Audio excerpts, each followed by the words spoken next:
Good evening, wrestling fans, and welcome to the latest edition of Wrestle Talk Show. I'm your host, Joshua Zimmerman, here to bring you the latest and greatest professional wrestling news, bits, rumors, ins and outs, anything and everything wrestling. We cover it. First and foremost, I want to thank everybody for your patience. It took me about a week to get settled into where I'm at now. Justin, I have not forgotten you won the contest. I'm going to mail out your DVD tomorrow. I know I told you it was already mailed out, but I realized that it wasn't. But it's all set to go, and it will go out tomorrow. So again, congratulations. I do have your address, and it will go out with tomorrow's mail, hopefully. But I don't see why it wouldn't. But now that the particulars are out of the way, let's get into your wrestling ratings for the week. This past 3-hour Monday Night Raw, featuring Stone Cold Steve Austin as your guest general manager, scored a 3.05 cable rating. TNA Impact for June 16, 2011. The ratings are kind of fluctuating, even though there's not, I wouldn't really call it much of a difference. It's 0.25 of a difference.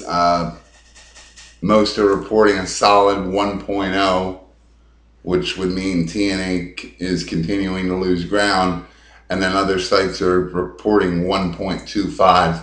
So there's not much of a difference there. Either way, it's what you're used to, and anywhere between 1.0 and 1.15 is usually what we're used to.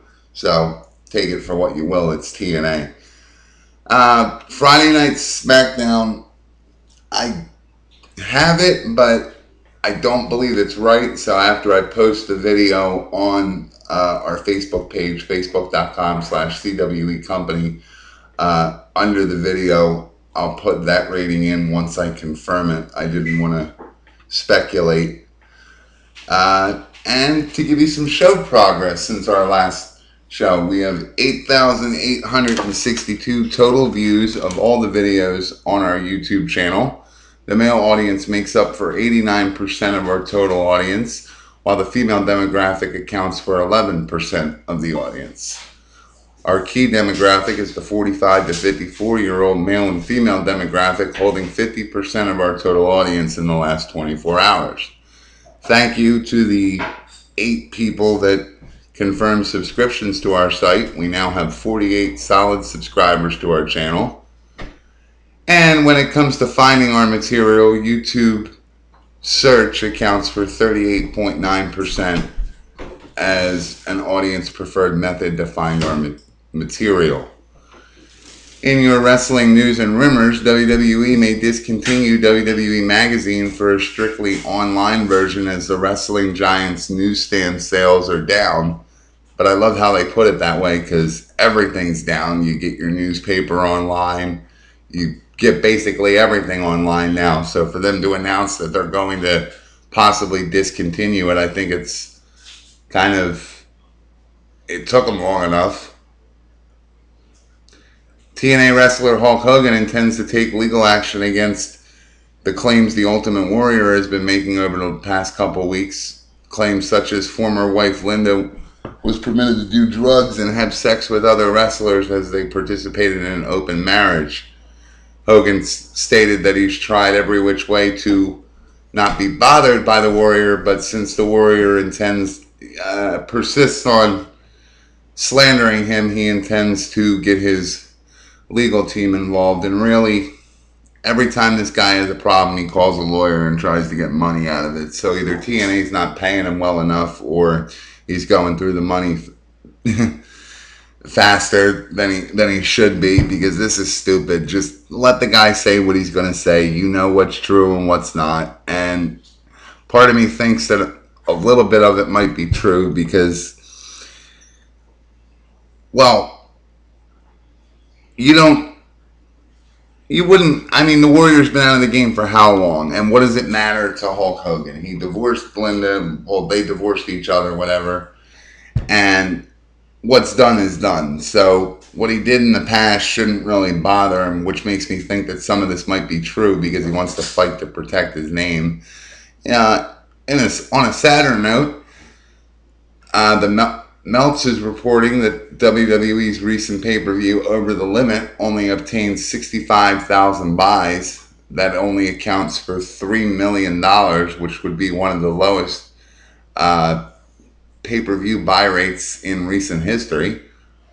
And in executive news, former WWE executive Shane McMahon recently told the LA Times why he left World Wrestling Entertainment, citing tension with father Vince McMahon and a new project in China as two factors. The Los Angeles Times, full interview available at latimes.com, published Friday a feature article on former WWE executive Shane McMahon, who talked about his new video-on-demand project in China, linking up with Warner Brothers, his departure from WWE, and his relationship with his father, WWE CEO Vince McMahon, after leaving the company. Quote, "It was the hardest decision I've ever had to make," McMahon said about leaving WWE to pursue the opportunity with you on demand in China. Quote, "I didn't want to wake up when I was 70 and say I should have done that," end quote. The Times noted Shane was viewed as a potential successor to his father, but Shane said there was one problem: he wasn't going anywhere. Shane said telling his father he was leaving WWE was, quote, "brutal, and there remains some residual tension." Almost 2 years after his departure was announced, Shane officially parted ways in January 2009. Shane said his relationship with Vince is still hard. Also, in the Times interview, Shane discussed the You On Demand project, how his experience negotiating WWE contracts in China helped him get a foothold in China for the On Demand project, and combating piracy by offering an on-demand service. WWE announces renewal of international television deal and 2 more years of the popular wrestling reality show, or I take that back, 2 more years of NXT. WWE announced Thursday it has renewed a distribution agreement with Eurosport for 2 more years. Eurosport, which has distribution across Europe except for in the UK, will continue broadcasting a week-in review show, This Week in WWE it will be called, and the Vintage Collection show, highlighting past matches and stars. This Week in WWE contains highlights of Raw, SmackDown, NXT, and Superstars to, quote, catch up viewers on the latest WWE TV happenings. With WWE renewing a long-term international distribution agreement, it points to NXT and Superstars continuing as weekly series, notwithstanding the series being taken off US TV in the past 9 months. On Eurosport, this week will air at 9 p.m. Central European Time. On Monday nights, the Vintage Collection follows at 9:30. In the press release, WWE touted that Eurosport will be the only channel in continental Europe offering Vintage Collection, with access to WWE's greatest legends, including Stone Cold Steve Austin, The Rock, Macho Man Randy Savage, and Bret the Hitman Hart. Former WWE Tag Champ Trevor Murdoch to return to WWE. He took the time to outline his upcoming return. Former WWE Tag Champion Trevor Murdoch says he is returning to WWE. Murdoch will make his official announcement at Friday's Metro Pro Wrestling TV taping in Kansas City, reports Justin Kendall of Pitch.com. Murdoch, who has not worked for WWE in 3 years dating back to July 2008, wrestled 2 tryout matches last month at TV tapings. Murdoch talked in depth about his WWE return and what he plans to do differently in an interview with Kendall, available on Pitch.com, so be sure to check that out. Moving on to, this is going to be just to outline the show real quick, guys, before we get into our plugs and all that. Not much of a news week. we'll start to build the production value back up again. I promise you that next week's show will be a little more in depth, but I wanted to put a show out there since we haven't done anything since the 7th of June. And again, I do apologize for the delay. I wasn't planning on taking another break until right around Christmas like I did last year, but we have the anniversary show coming up. We have not forgotten about that.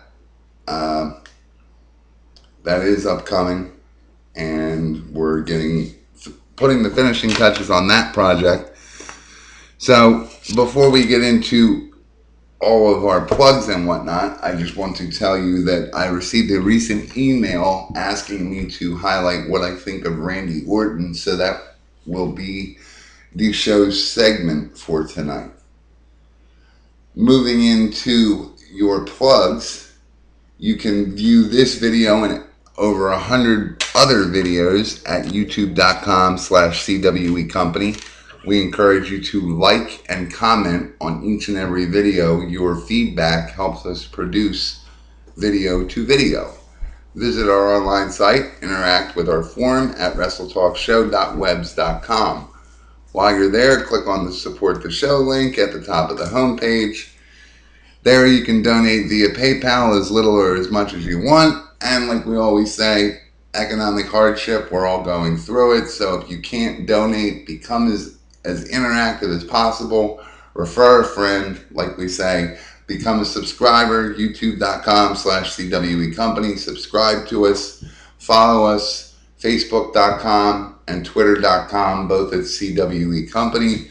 Send show-related emails, comments, concerns, segment topics, anything and everything wrestling you need covered. Submit to cwecompany@gmail.com. If you like our show, be sure to check out James Codwell and Wade Keller at thepwtorch.com and their daily live cast Monday through Friday. Since Tough Enough is now off the air, I encourage you to visit the show site. I believe they went back to their original time, Monday through Friday, 5:30 to 6:30 Eastern. But be sure to check out pwtorch.com for up-to-date times, along with up-to-date wrestling happenings. These guys are all over it. I almost want to say, as soon as it comes out, they know a few minutes later. And another one you might want to check out, a weekly 45-minute free audio available at prowrestling.net with Jason Powell. Again, he does 45 minutes a week of free audio. Both the PW Torch and prowrestling.net, along with smartwrestlingfan.com, which does their 3-hour weekly wrestling review show Tuesday, 9 p.m. Eastern to midnight usually. I encourage, with host Joe Negron, Dishpan, and rotating guest co-hosts, I encourage you to watch it live, as you often get 30 minutes to an hour of extra content that is usually edited out of the version that's made available online Wednesday morning. I feel like I'm forgetting something. No, it looks good. So, now we'll get into our show segment. Randy Orton, the man and the wrestler. What does he really offer wrestling and the WWE? And before I get into that, I remember that I didn't answer a question that a fan submitted. They recently watched a Martha Hart video that was one of our first videos and asked me if the lawsuit is still pending.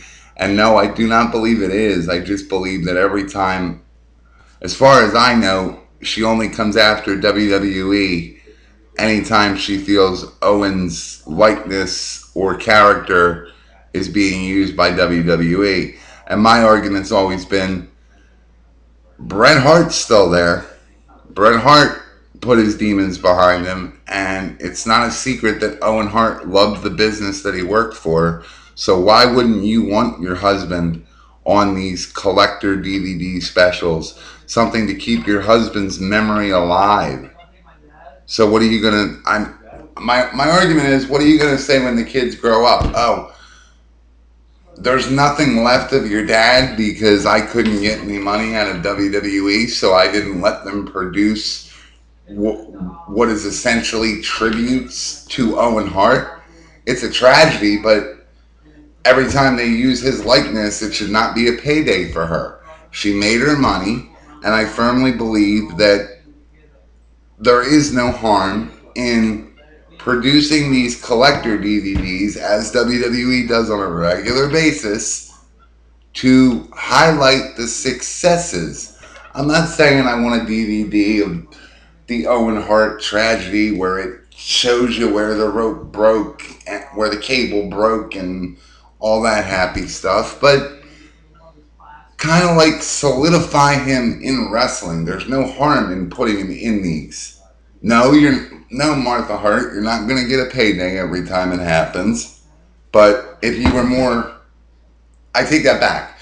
If you were more open to letting this happen, you'd be getting paid to have your husband's memory stay alive. And I don't know many people that would go out of their way to kill the memory of someone who loved the wrestling business. And even if she doesn't like the wrestling business, which she more or less has made it adamantly clear that she doesn't, the fans loved Owen Hart. So you're cheating your fans, you're cheating the kids, and you'll be able to say, there could have been, you could see what your dad used to do, but I've gone out of my way to fight that WWE just stop trying to produce any kind of content with your father in it. And I'm not trying to be cold. I just don't see the sense here. They don't want to drag his name in the dirt.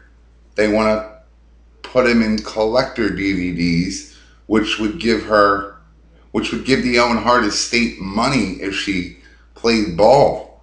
She wants money, so why not kind of lay the ground rules, as long as you don't make him look bad or and it's not distasteful, run with it. They'll pay the estate. The Owen Hart estate would continue to make regular income, because WWE does this every couple of years where they try, but like I said, they've tried so many times with Martha Hart, I think they've given up, especially after the recent lawsuit, or attempted lawsuit. You can Google that whole lawsuit and see exactly what she got, what she was seeking, etc., etc. But no, as far as I know, her last attempt at a lawsuit was squashed, and more or less WWE, instead of going to court, just didn't produce the DVD with Owen Hart in it, which again I think takes away from the wrestling fan and doesn't benefit her or her family at all. Whereas, like I said, if she played ball, every DVD would be a payday for the estate. And what are you doing right now that produces money? Nothing. But enough about that. Randy Orton, the man and the wrestler. What does he offer wrestling and the WWE? A lot of us thought this year that, we made it adamantly clear that we're tired of John Cena versus Randy Orton, but a lot of us kind of seen the Viper character as a knockoff Stone Cold Steve Austin, and quite frankly, I'm getting tired of, quote, my name is Randy Orton. But outside of all of that, I think he has a lot to offer wrestling. I could venture to say that WWE hasn't exactly utilized him the way they should. And when they had him in a position where he did well, they overdid it. Hence the John Cena and Randy Orton repeats until we were sick of seeing that as our main event. He is a main event character. No, he doesn't have to have the title around his waist all the time. This current storyline with Christian, I think, is great, and I might be one of the few that are saying that, because it gives Christian the opportunity, and Randy Orton's the one who never likes to lose. So it kind of throws back to Christian more, but I don't know, Randy Orton's in a good spot to kind of give Christian the push he needs, which leads me to believe that at Capital Punishment, he will get his title match and his title victory, because you figure it's been 16 years in the making, and even if it's only for a week, it'll throw back to the guy's 16 years of service. As far as if you want to go back to the future on Randy Orton, the Evolution storyline they had him in kind of molded him. A lot of people seem to think that Cowboy Bob Orton kind of, gave him that Randy really didn't have to work for his spot, and I don't think that's the truth either. But I don't know. I think if they always put Randy Orton as a title holder, you're going to get sick of it, as you've been getting sick of it. If they kind of lay off him and pick and choose where he's going to be highlighted in storylines, then maybe we wouldn't get bored of him or sick of "My name is Randy Orton." But I think he's young. He's got a lot to offer. He's already shown you what he can do, and a lot of people think he's already done his run.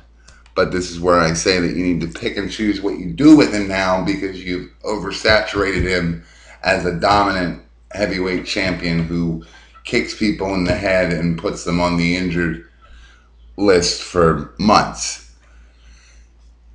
Do I think WWE will do that? If they're smart, they will. If you overdo it, just like, not the single amount, but any wrestler, if you overdo it, it could be Stone Cold Steve Austin. We're going to get tired of it. So if they take a step back after this one, because this is why I think it's just to throw it to Christian, because we've already made it clear that we're sick of the Randy Orton being on the scene chasing the title, more or less. Whereas this time, it's the guy who hasn't had a shot in 16 years going after the guy who seems to have it every other Raw. So here, I think that Randy Orton will work because it will help Christian. After that, I don't know. This is why I emphasize that you need to pick and choose what you do with him, because we've already seen him at the top of the mountain, so there isn't much else he can do. I hate to steal words out of Triple H's mouth, but once you reach the top of the game multiple times, what exactly can you do? Except for a Randy Orton Undertaker match. But he's young, he's got a lot of years left. I don't think we should count him out. I think that WWE's put him in some spots where he could be counted out. Wrestling fans, like I said, have gotten sick of it, and that's WWE's fault and creative's fault, because you're overusing him, whereas you'll go out of your way to acquire wrestlers that you barely use, but instead of this all comes back to, when I say every episode that things seem to come full circle, it almost does. A lot of it, you can almost say in everything that we do, where I mentioned a couple episodes ago about the rotating the roster to help, ease fatigue in each and every wrestler. This way you would have a fresh face and everybody would get an opportunity. This is where I think rotation would work also, where we wouldn't be having these conversations of, oh, I'm tired of seeing Randy Orton, because week to week or every 3 months, however you wanted to do the rotation, it would be someone different. Everyone would get a chance to shine. Those who didn't shine, you could easily filter out and then deal with the rest. Whereas right now you have it where WWE acquires people, and before they even use them, sometimes you find out they're gone. So I don't think Randy Orton's going anywhere, but I don't think he'll go anywhere if and I know I was being sarcastic, every other month he's at the top of the mountain with a heavyweight title. And that's our show for tonight, guys. Again, like I said, it's short. If there's any more questions regarding the Randy Orton segment, please submit them to cwecompany@gmail.com. Check out our show site again, wrestletalkshow.webs.com. Visit the forum, interact with us, become a part of the team. All our partners, all our friends, youtube.com/CWEcompany for this video and over 100 more. Remember, like and comment on every video, and you can send us personal messages in there too. Subscribe, refer a friend, donate to the show if possible. If not, referrals are the best method. We're happy to have 48 solid subscribers to the channel, and become interactive in your wrestling. We give you any opportunity we can to do that. We don't filter emails. We kind of go through them all and throw in a little bit from each email and give you what you want. This segment, for example, was straight from an email. What are my thoughts on Randy Orton? And you've gotten the abridged version, which I think the world can come together on. But anything else you want to hear about, or any new topics, anything and everything wrestling, questions, comments, concerns, cwecompany@gmail.com. And until next time, thank you for watching, and we appreciate your patience and your support. Have a great weekend, guys. Good night.